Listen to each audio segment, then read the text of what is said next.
We'll go ahead and get started with our meeting. This is the Flagler County Planning and Development Board. First thing on the agenda is our roll call, Madam Secretary. Michael Boyd. Here. Tim Connor advised us he was out today. He'll be excused. Jack Corbett. Here. Mike Goodman is excused. Lorraine Cornell. Here. Mark Langelo. Here. Anthony Lombardo. Here. And we do have a quorum. Would you please all rise and we pledge allegiance to our flag? Pledge allegiance to the flag Of the United States of America, republic for which it stands.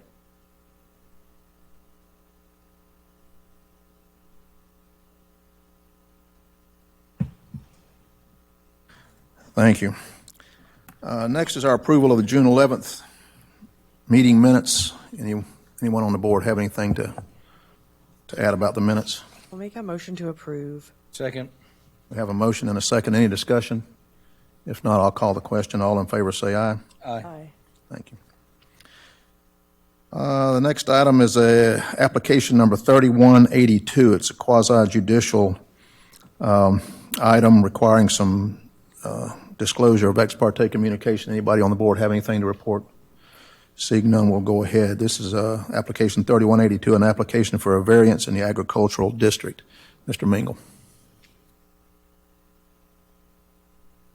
that working now. This project is located at 2727 County Road 304. The graphic is shown on the monitors in front of you, showing the aerial for the property. And it's got that somewhat rectangular shape to it, has frontage on 304, its north end. The side that is in question is that west side, and you'll see on the detail when we get a little closer what that looks like. And kind of that pond that you see in the center is the closest geographic feature to the area we're talking about. That parcel is on the adjacent parcel adjoining the property to the west. And so we'll get a little closer on that. This is the future land use map, and you can see the agriculture and timberlands. The areas that are not shown here are Bunnell. Those are still retaining the Flagler County agriculture and timberlands are just within the city limits of Bunnell, so that we've got some annexations that have happened. And then likewise, this is the flood zone, or excuse me, this should be the zoning agriculture for that. And then the flood zone is zone X for this area, this particular parcel. This is a before the fact variance request, and it is to reduce that side setback. It's on the right side or the west side of the property from 25 feet to 8 feet, a 17-foot variance. So again, that setback that is being requested is to eventually be 8 feet from that west property line. Proposed structure will be placed on an existing slab. Justification for the selected location and the variance provided by the applicant is the location of other uses on the property, including pasture. And you'll see that area delineated on the survey. It's got some cross fencing that's there. And this slab is intended to be the parking for an RV and boat.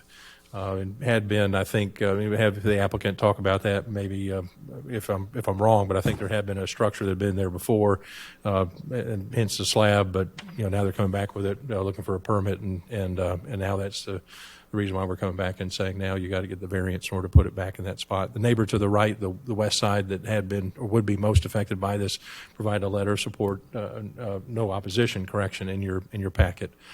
And so here's that survey that we got. This is the whole property in its entirety. Zooming in with that, you've got the proposed building, and then one more a little closer, showing that 8 foot. So it's 96 by 30 is the dimensions on that, and gives you that idea of where the existing slab is. You can see the line for the slab just to the north, and livestock barn that's there to the east.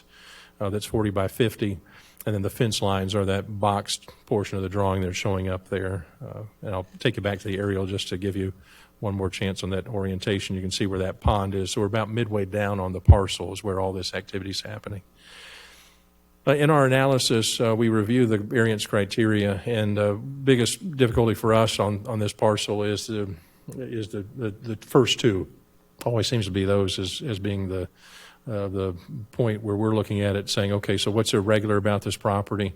We've got a fairly large parcel, which is unique for us in variances. The quick answer for that is you got a big parcel, find someplace else to stick what you're planning to stick where you're asking for the variance. And so it's a bit difficult for us to come back with some justification with that. And so that's one of our problems with this particular request. And the second one would be that you're not creating this as an owner. And so this then, again, being a proposed structure, hard to argue different that this isn't of the owner's creation. The other two criteria that are there, that it's not going to be a detriment to the neighborhood, I don't think we have a problem with that, and that it's consistent with the zoning, again, no issues with that either. The minimum variance that's needed, that kind of fifth criteria that we have, the minimum relief that's necessary, I think you can probably argue that a bit, that this is the minimum needed. They're not looking for a greater than 17-foot variance request. They're still leaving a little bit of meat on the bone by having an 8-foot that's still there. But arguably, there's still other locations that you could put this and still be able to meet the need on the property. We understand it, though. There's a slab that's there. They're going to try to take advantage of that, and that's the reason for the request. And also imagine trying to back up your boat, your RV, or pull it in. You know, you've got some circulation, I think the applicant's probably going to talk more directly about as well. With that, you saw it as part of our packet, our recommendation as staff is that this variance request does not meet our criteria, particularly criteria 1 and 2. Again, with the demonstration of the irregular parcel qualities, don't feel that that's necessarily there, and then also that it's not an owner-created situation. It is an owner-created situation here that's the reason for the variance.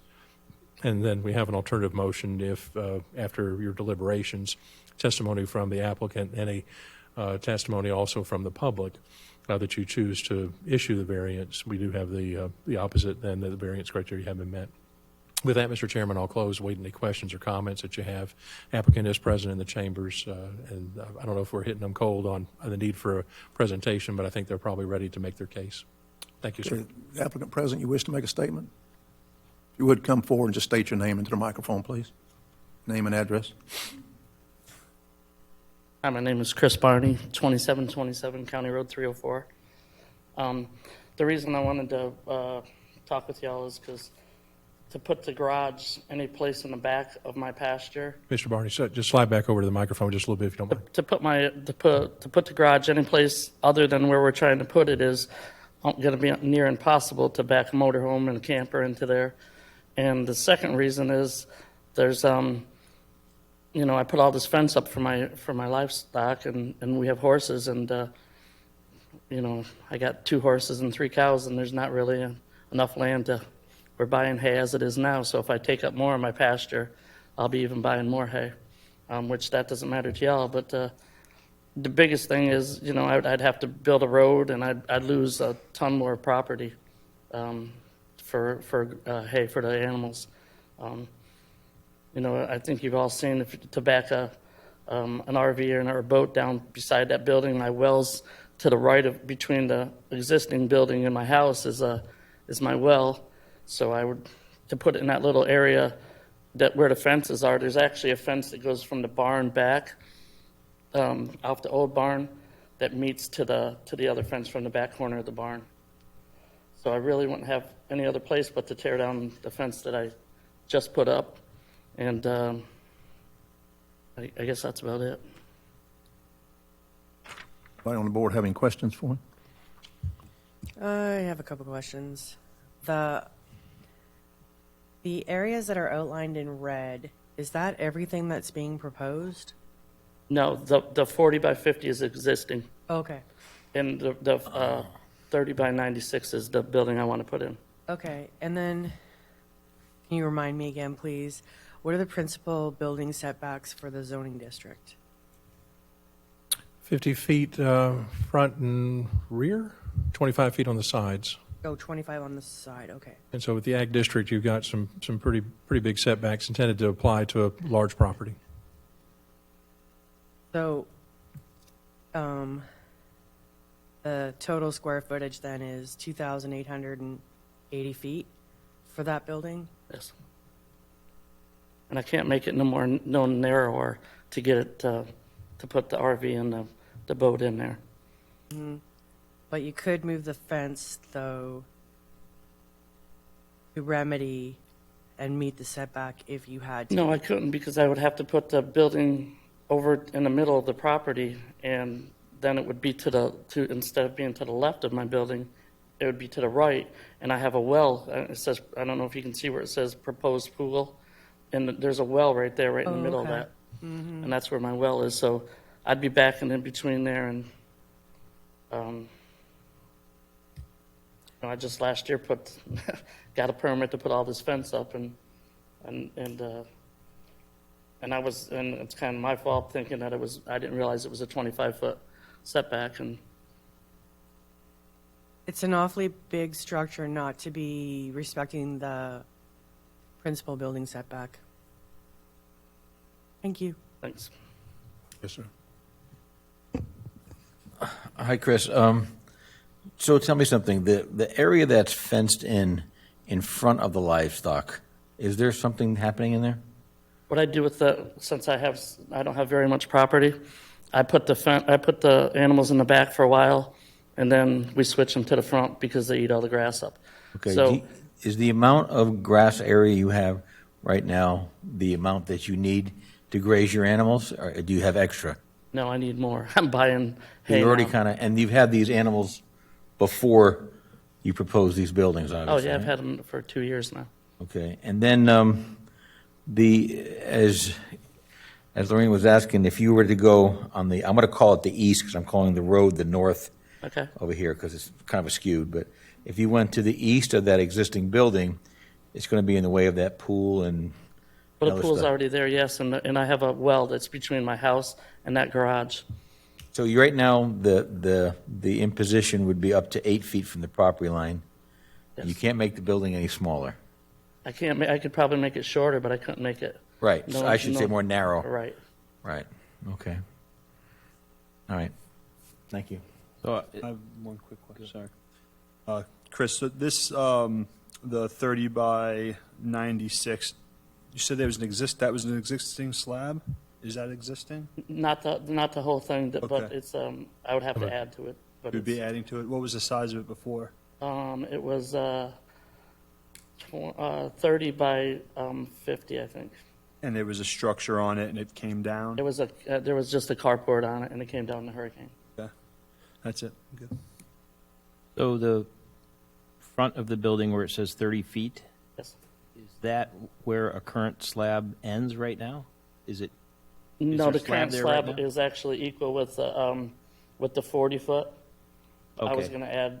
That's where I was going to add to it, because I can't add to no place more to the back because my fence is there. So that's why I pushed the building up, because if not, it would be all the way against my fence in the back of the new building. All right, thank you. I have another question. Ma'am. Adam, so do you think that the setbacks are appropriate for the zoning district? I mean, it's sort of a philosophical question I'm asking, but I guess given the typical large-size tracks, that's why the setbacks are significantly greater than a typical residential lot. And I think we've, and I'm going to look at my colleagues in our department to see if I get a nod a little bit, maybe I won't. But the idea that, you've had, in an ag district, you have structures housing animals. And I want to say there was something in our code that had a 50-foot minimum for structures holding livestock. Maybe I'm incorrectly stating that, but the idea there, I mean, you could have grazing land all the way up to the property line, but then the actual, I think that justification for that has been not only the larger size of the parcels, but then you're going to have something that has an ag-related use potentially on use. it with the ag zoning. You're going to be storing feed, you're going to be storing fertilizer, you're going to be storing something related to potentially ag production, and so hence the reason for having the larger setbacks too. Right.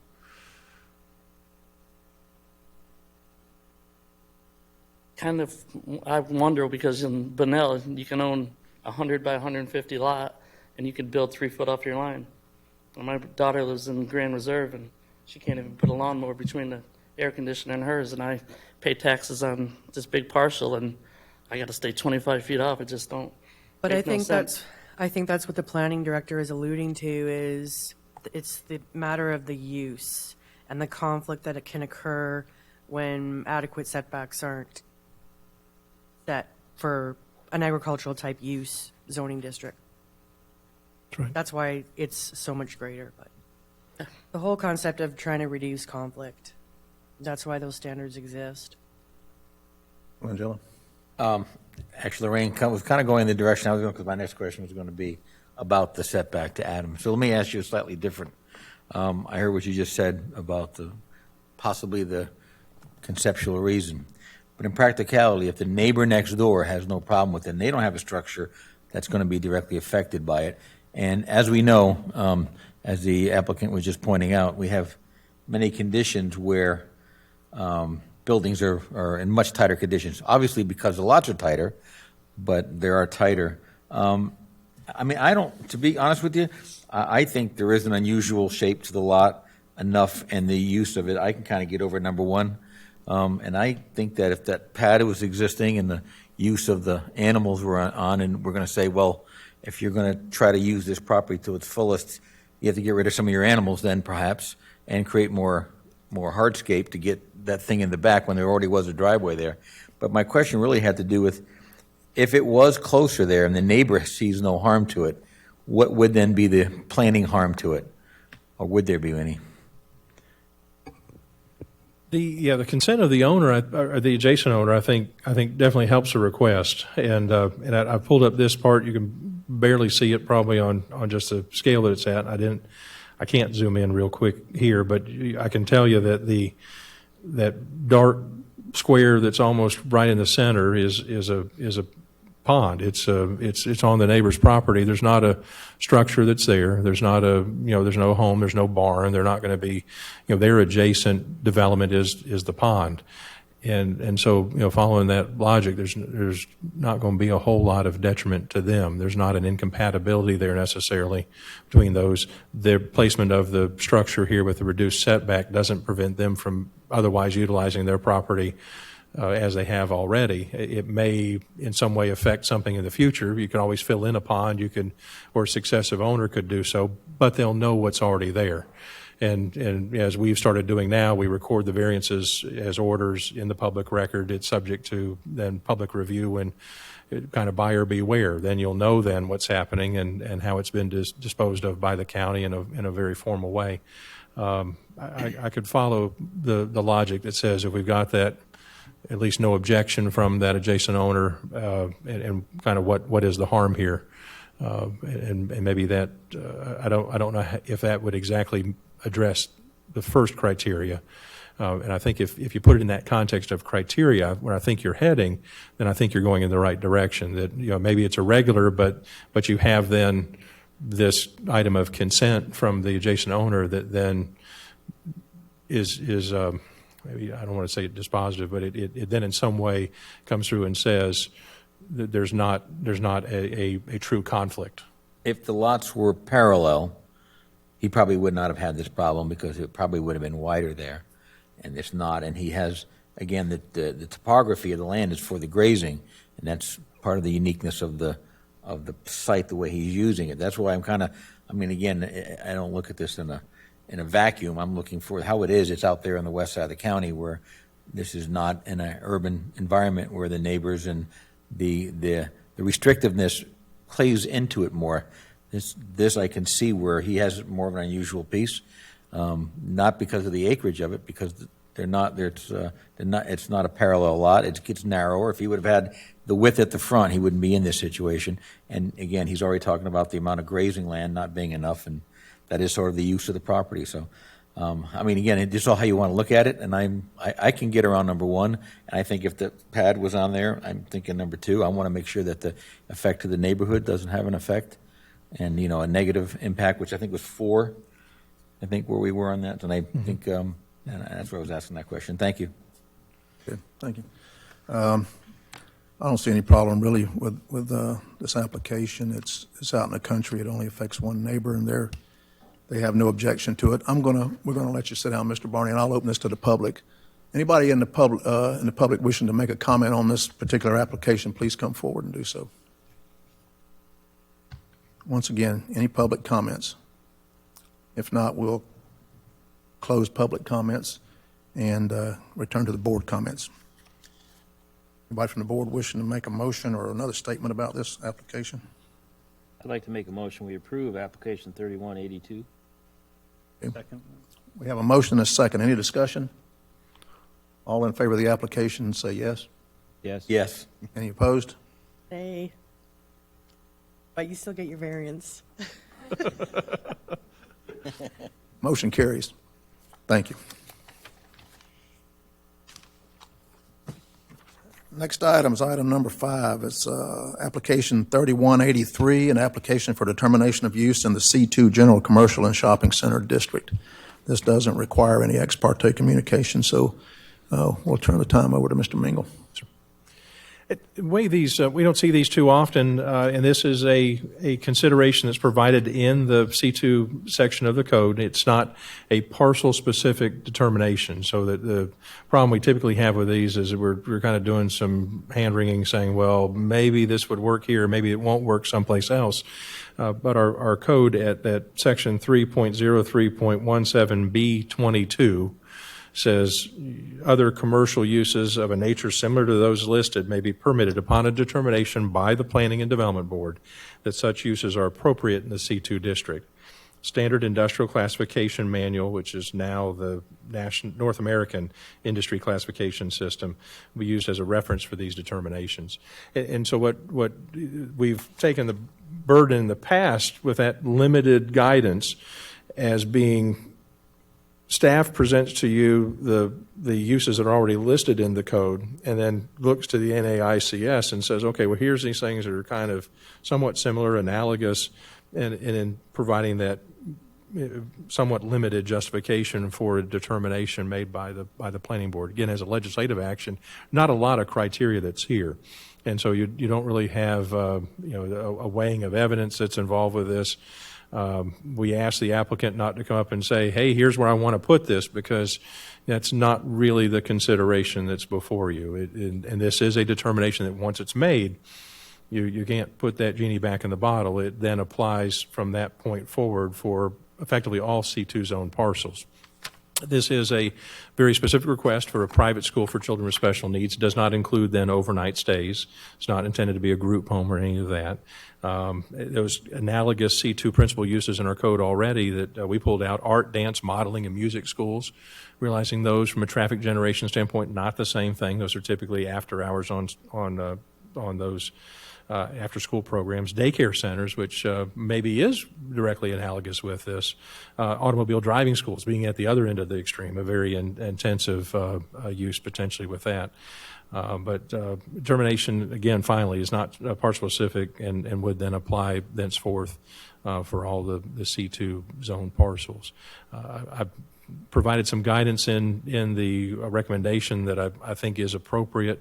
And when we've had this before, the most recent one we had was a determination by the planning board that a landscape supply store could be located in a C1 zoning district, subject to effectively conditions that the planning board placed on the use, that you had aggregate materials could be placed, I think, in the rear, and particularly if they were buffered, and they could be sold then in that sense where they weren't bagged, but they could be. It was a consideration at the time when we were talking about that particular use. So if you had a feeling of condition size limitations, I think there's some precedent for you to do that. With that, our recommendation was that the board does allow a private school as a permitted use in the C2 General Commercial and Shopping Center District based on the findings that requested use is similar to the permitted uses listed and consistent with the purpose and intent of the zoning district. And then you can also consider additional restrictions on the size and or scale of a private school if you wish to do so. And again, the goal there would be to ensure compatibility with the C2 zoning district. You've got the entirety of those C2 uses in the listing in the staff report for you to kind of work through. You can see there some of those are very intense, and I think the private school fitting into that is definitely less intense than some of those that are provided. With that, I'll close, awaiting any questions, and we have the applicant present for any questions you may have. Thank you, Mr. Thank you, Chairman. Mr. Mingle. Does the applicant wish to make a statement? If you would, just come forward and state your name and address. My name is Jean Fish. I'm a CCIM with DLP Realty, and I hold the highest designation in commercial real estate from the National Association. I agree with Adam's points. This is for the entire district. I've had the pleasure of investigating the school and what it's about, and considering not only is it good for this zone, is it good for the county? And I think when we have a business that develops the minds of the youth so that they can contribute to the community, that is sustainable. But beyond that, the question is, does it fit in the C2 zone, and what can we expect from this school? And what we can expect is small classrooms, smaller schools dedicated to individual attention. We can expect some traffic flow, as Adam pointed out, and we can also expect some noise. So when we go into the district, what's allowed and what's working there, and we see the daycare, I agree that's a very comparable use. And I also think that the music school may be comparable for the noise. So I have no objections to it, and I would recommend that the city do allow the school for autistic children in all C2 zones. Any questions from the board? I have one thing. Yes, sir. This is really more to Adam. You know, when I looked at these things, I'm looking at it in two ways. One, would the use coming in be a detriment, a harm to the other businesses or the other activities there? And I think clearly this one doesn't. But then I look at the other way around. Would they be harmed, but would that use be harmed by the people around it? So is it inappropriate for them so that they could be harmed? And I think when we look at, there was 4 items on here that stood out to me. One of them was the art and dance modeling in music schools. Then there was a daycare center, game rooms and arcades and theaters. I see children, kids, parents coming around, and not even in as controlled environment as this. So I don't think the neighborhood would affect them. So my only question has got to do with, you know, some communities have an idea that you can, well, we are very strict on the zoning classifications. Some of them have, if, you know, the heavier the zoning, it's all and everything below. Are we using any of that concept in our zoning? We are, and it's pyramidal, I think is how we referred to that before. And so that the idea there is your O1 is kind of the first taste you have of commercial, and your O1 is very limited offices. O2 is a little bit more intense, and then it allows everything you had in O1. And then C1 jumps up and arguably is more commercial retail kind of focus. So you made the jump from office professional to you know, true commercial traffic generators. And for the most part, those O2, O1 uses are included in C1. C2 then gets yet more intensive, and then says everything you can do in C1 you can do here, and then along with that your O1 and O2 uses. So you have that build, and then finally we get to the industrial district. It says you can do anything here, but you have industrial performance standards that apply. And so that I'd say it's very much the characteristic we have. Private schools of all kind that we've had in our code typically are considered either one of two things for us. And we've had those come up, I think, in the past longer ago. Public uses for the public schools that we've had, or semi-public uses, operate as a nonprofit. And so the consideration here really didn't seem to work that way. In a private school, keeping with the C2 zoning district, looking at those other uses, I think is appropriate. Thank you. Other questions from the board? Thank you. Thank you. I'd like to open this up to the public. Anybody wishing to, from the public, wishing to make a statement on this application, please come forward. Seeing none, we'll close public comments and return to the board for comments or a motion. I'll make a motion. Oh, sorry, go ahead. Go ahead. Okay, I'll make a motion to approve application 3183. I can second that. Okay, we have a motion and a second. Any discussion? Seeing none, all in favor say aye. Aye. Any opposed? Motion carries. Thank you. Next on the agenda is staff comments. None at this time. None? Thank you very much. Board comments? None. Anybody from the public wishing to comment about anything? Seeing none, we'll entertain a motion to adjourn. So moved. We're adjourned. Thank you.